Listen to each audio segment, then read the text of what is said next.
here today on City Pier in New London, January 22nd, 2021. Today, the Treaty for the Prohibition of Nuclear Weapons goes into force, as they say, goes into effect. And we're here today because we want to begin this process in this day by remembering the first people who came to oppose the building of the submarines here in New London, Connecticut.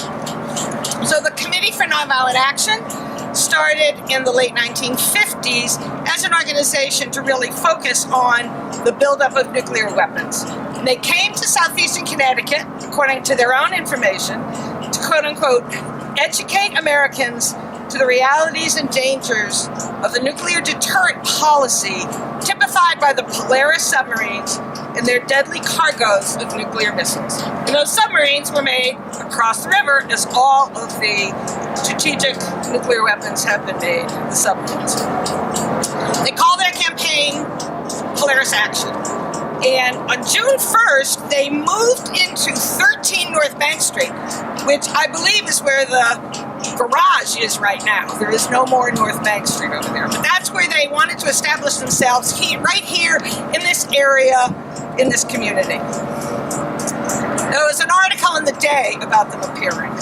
So The Day partially says, the Committee for Nonviolent Action, CNVA, began the first phase of a 3-month protest against Polaris missile-firing submarines today with establishment of a headquarters at 13 North Bank Street.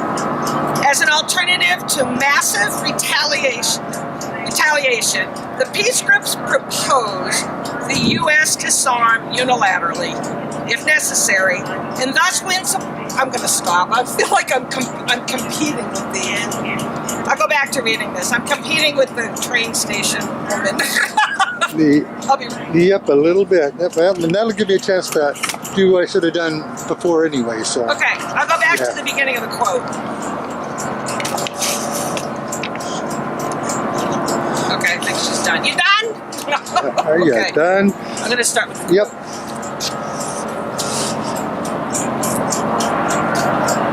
As an alternative to massive retaliation, the peace group proposes the U.S. disarm unilaterally if necessary, and thus win support of hundreds of millions of people throughout the world.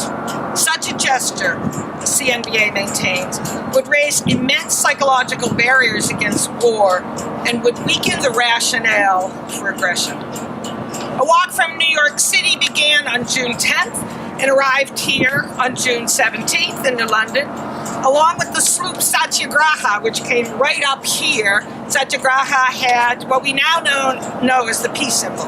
CNVA claimed what then was called the nuclear disarmament symbol, which was created by the Campaign for Nuclear Disarmament in England only a couple of years earlier and brought to this country by Bayard Rustin, who was both the founder of the Committee for Nonviolent Action and also most known as the strategist who organized the 1963 March on Washington. So at many, many times there were launches of small boats in this area over decades of people trying to get to electric boat. To prepare for those kinds of summer actions, they organized a 16-day training that took place right there in their office. Those who organized it and the resource people that came were people who had been exploring the power of nonviolent action basically since the late 1930s. They were the first people who really began to talk about about what Gandhi was doing in India. And that included Richard Gregg, who wrote The Power of Nonviolence in 1939, Wally Nelson, who was the first nonviolence trainer for Congress of Racial Equality, his wife Juanita Nelson, who was arrested for sitting in at a lunch counter in D.C. when she was a Howard University student, Dave Dellinger, who was then at Liberation Magazine, and Reverend Fred Shuttlesworth, who was a black minister from Alabama who had been active very early on in the civil rights movement. Barbara Deming came and got off the train right here.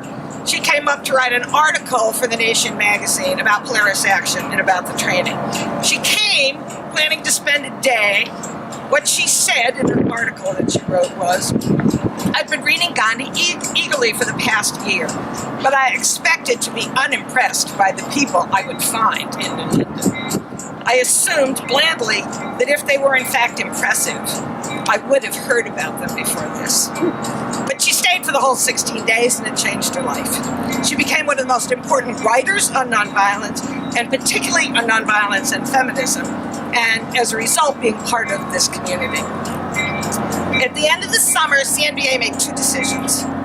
One was they used to go over to the hygienic restaurant, and in there they made the decision that they would listen. They had been listening for 3 months to the workers at Electric Boat saying, go tell it to the Russians. You want to disarm, go tell it to the Russians. And they decided to go tell it to the Russians.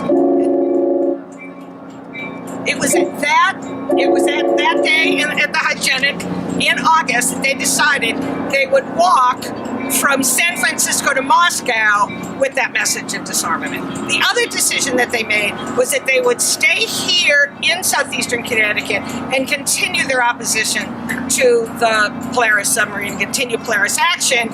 And within a few years, they bought the farm in Voluntown, thanks to Barbara Deming and her partner, Mary Miggs, which is still there. Good afternoon. So I'm Ann Scheibner. I grew up in southeastern Connecticut in Stonington and commuted to New London for 6 years to go to high school. And after I graduated from college, I came back to help start the Drop-In Learning Center. And in 1971, found myself going to a training at the Voluntown Peace Trust for what turned out to be the last Polaris action, because they were about to finish manufacturing that series of submarines and begin on the Trident. So Marge Swan at that time was in residence at the Voluntown Peace Trust.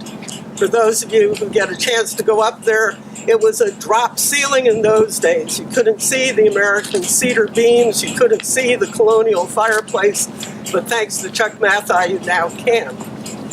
But the training is what I remember, and particularly because my high school classmates' fathers worked at EB in management, basically. I talked to Cal Robertson this morning. It turns out that both his parents worked at Electric Boat. It really was the employer for this part of the world. And what I particularly appreciated about Marge Swan and her training was the respect that she felt that we owed to the people who worked at EB by dressing appropriately. And so I wore my best blue suit and jacket and my grandmother's pearls, which I wore again today in honor of the occasion. And so it's 50 years ago. Hard to imagine that. But in the CNVA publications, they wrote about it. About 30 persons participated on the days of protest. Many thousands of leaflets were handed to workers and guests. Workers posted them on bulletin boards inside the plant. Many of the workers had seen us before. Many were new, many were veterans of war, including now the Vietnam War. They were attentive. They were seldom hostile. They were troubled, it seemed, by the job that they were trapped in. What can we do, was the question.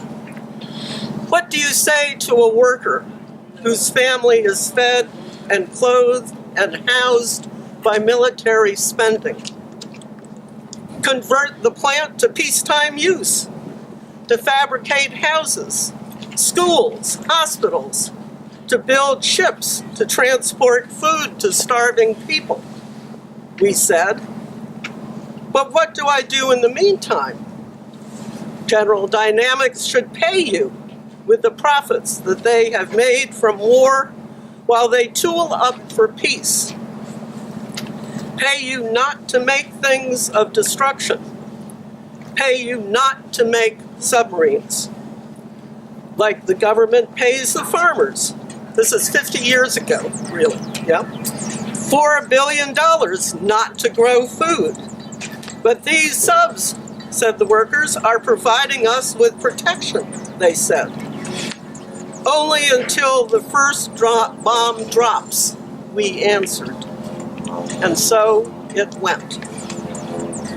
The discomfort of the guests was obvious.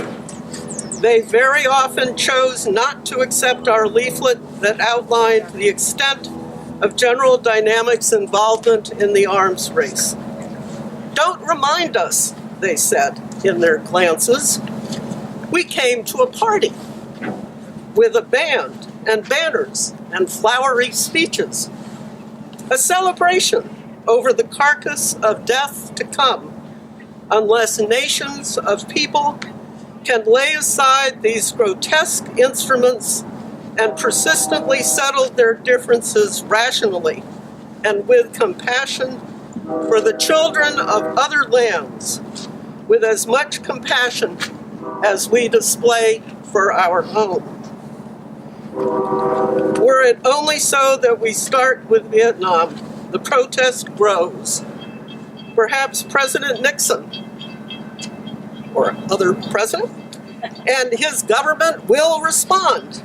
Our frustration and sense of doubt is increased by the recently released articles about the secret and deviousness with which the government prepared for and fought a war under the guise of helping a determined people to establish democracy. What a lie.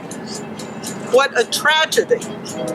What disservice to those in the service of their country. What disservice to the worker, the builder of the weapons, and more. What of the receivers of these instruments? What deception is being practiced today that we may discover years hence, or maybe never find out? It's all connected. Electric boat submarines, the war in Vietnam, the hunger for food and justice and peace. CNVA hopes that one day right will prevail.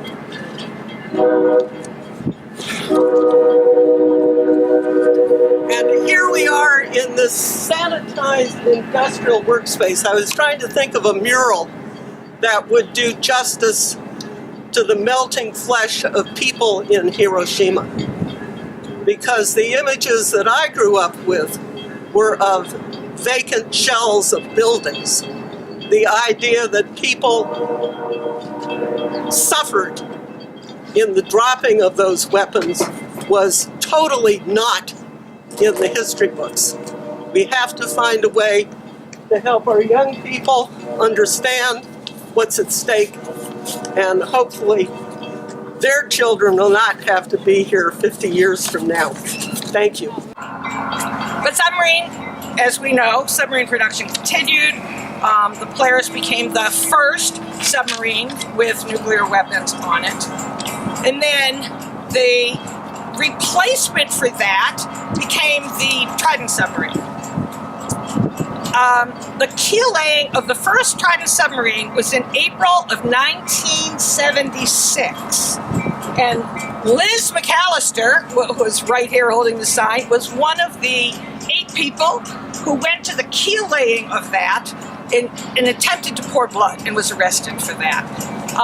So Liz really gets credit for being both the first group of people to protest Trident, and then as part of the Kings Bay Plowshares, the last group to protest Trident decades and decades later.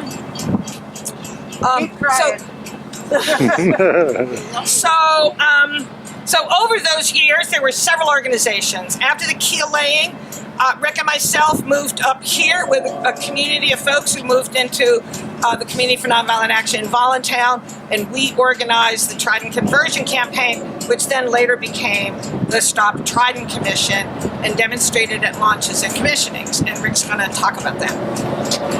My name is Rick Gomer, and I've lived in southeastern Connecticut since 1976. Just after that keel of that first Trident was laid. It is kind of amazing that somehow, as the Polaris submarines were aging, that during the Nixon and Ford presidencies, they decided that they would create a weapon that was thousands of times worse than the Polaris submarine. And yet that's what they did. They designed a system that, if ever used, just one out of the 24 submarines would have ended all life on Earth. And they built 24 of them, so I don't know what other planets they were thinking they would destroy, but this one was doomed if any of those were ever used. So we determined that this weapon system should never be built. It was an atrocity, and we would demonstrate, and we would organize demonstrations. So when the Ohio had was launched in 1979, we had 4,000 protesters join us in front of Electric Boat. Now, partly that was because this was also when the anti-nuclear power movement was growing. The Seabrook demonstrations had happened. And we did our best to kind of meld those two so that people would understand the dangers of all types of radiation, not just if a nuclear weapon was used, but also from nuclear power plants. And we continued that work. And at every launch and significant event in the Trident being built, we always had anywhere from 3,000 to 1,000 people joining us in front of the boat for launches and for the commissionings. When the boat would actually be out at sea and be used. And some of these demonstrations got really interesting. There was a submarine that was supposed to be the USS Rhode Island, but they renamed it after the senator who really, really made it possible for the Tridents to happen, and that was Senator Henry Jackson. And so we had a vigil at the commissioning, and also a protest at the launch. And for some reason, the Young Republicans for Peace Through Strength and the Ku Klux Klan showed up at both of those events.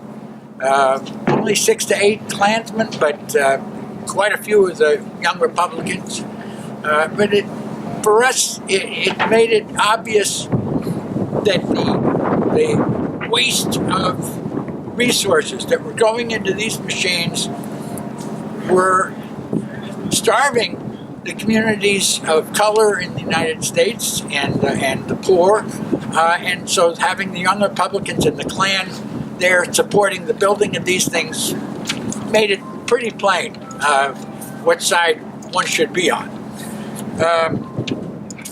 They originally said they were going to build 24 Trident submarines. The Soviet Union collapsed late 80s, early 90s. So did the support for building Tridents. So they stopped at 18. 18 Tridents. Well, they were plenty. I mean, they were 17 more than needed to destroy the Earth, but they finished them. And then as the 90s rolled along, and as they started working on disarming, on lowering the nuclear threshold, I mean, even to this day, we have got nuclear weapons out there that are just a trigger away from being launched, and it's really incredible. But the Tridents have been cut back now. They made the 18, and then with treaties with the Russians, they had to retire 4 of them. They turned them into fast attack submarines, and with the remaining 14, they had to fill 4 of their 24 missile silos with cement so that they could only have 20 missiles. It oh well. But now the Tridents have been active since 1979, and one by one they'll be being retired after 44 years of service.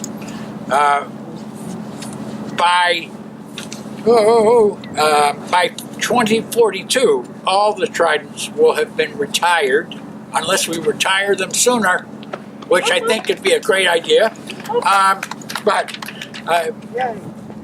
So they've designed this program to build 12 new nuclear weapon submarines, ballistic missile submarines called the Columbia class.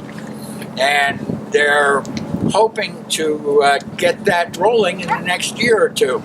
And they're building a brand new building at the south end of Electric Boat because they need a bigger dry dock to build this new class of submarine.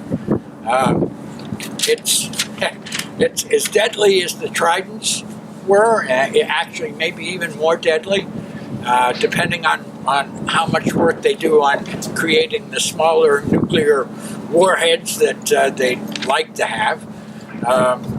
At this point, I forget how much we're spending per year, but it's trillions of dollars to make our nuclear arsenal even more dangerous than it is now. All of this is such a waste, and hopefully it will be stopped.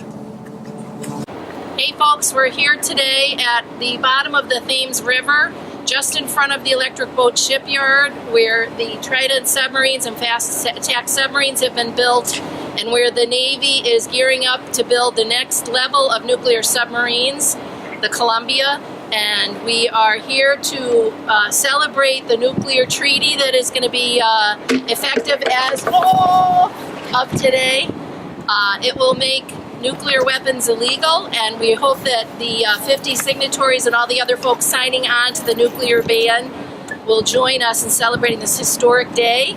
Up the river is the U.S. Navy submarine base. Behind us is Electric Boat Shipyard, and the Naval Underwater Systems Center was here on the left. That's where the engineering department of Electric Boat is right now. This particular area has been gifted with a number of plowshares actions over the years. I think there have been 3 or 4 in this area. My participation in the Thames River Plowshares in 1989 was just down the river here. We jumped in the river and swam up to the submarine, and some other folks took a canoe and paddled down, and we were able to hammer and mark the submarine as the death machine it is.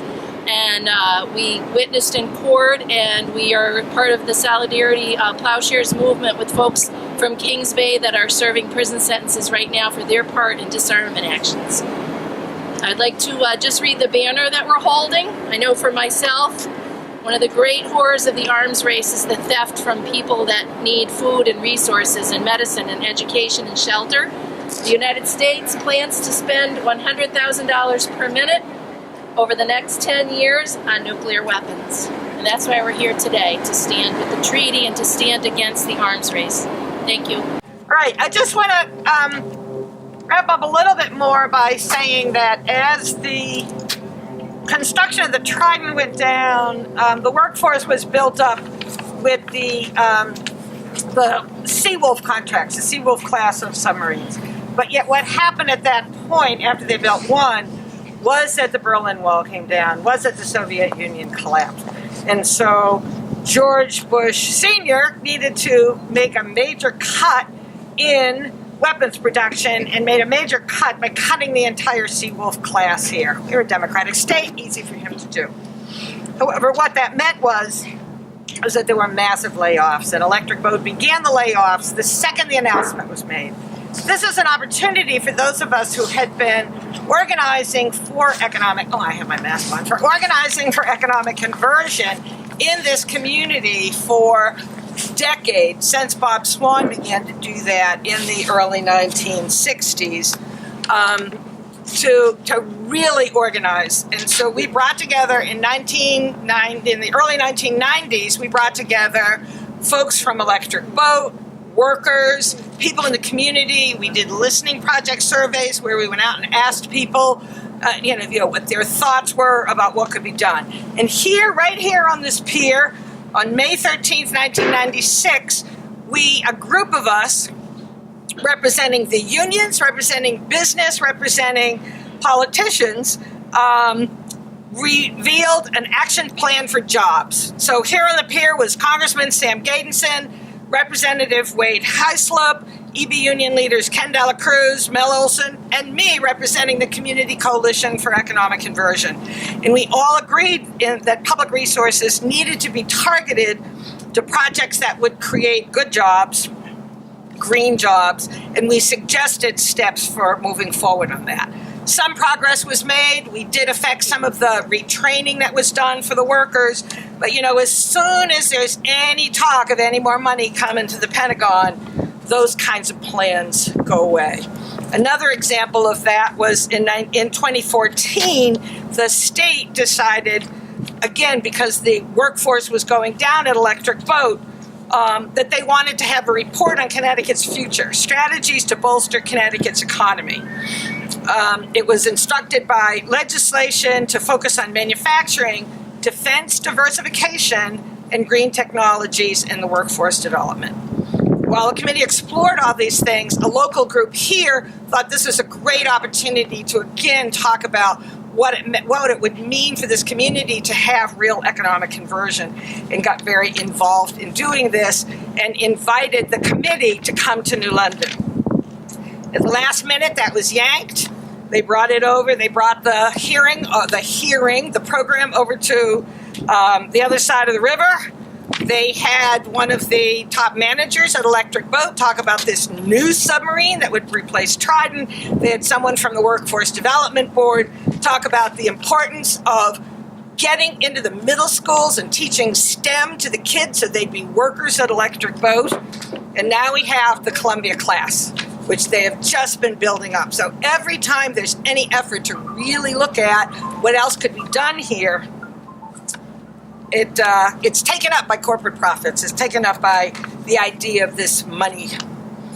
So the aims that were first stated by CNVA, an alternative to massive retaliation, Peace Group proposes that the U.S. disarm unilaterally, if necessary, and thus win support of hundreds of millions of people throughout the world. So I think today we celebrate the hundreds of millions of people throughout the world in the 51 countries and in the other countries who are moving for this treaty, who have really done what folks intended to do at the beginning. But I think we need to give credit to the grassroots groups who have been doing this work since the late 1950s to continue to raise this issue and this opposition to these horrendous nuclear weapons.